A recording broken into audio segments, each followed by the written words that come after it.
Hello and welcome to AI Accredited. In this video, we'll explore how to create a character sheet for our video game concept, comic, or any other illustration. It's as easy as it gets.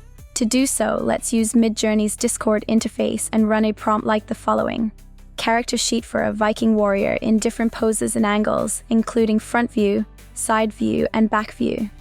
Make sure to use an aspect ratio wide enough for Midjourney to give you the different poses of the character. If you use a narrower aspect ratio, your character may appear trimmed or incomplete. Just an instant later, we get the results, and they are pretty cool. We have 4 different options for our character, including 3D render style, comic, illustration, and video game style. Giving it a closer look, you can see that the character has great consistency throughout the different poses, making it better to use these as a starting point to create a character. You can enrich your prompt with more details or ask for any variations of your character. And that's it, guys. This is an easy one. See you in the next video.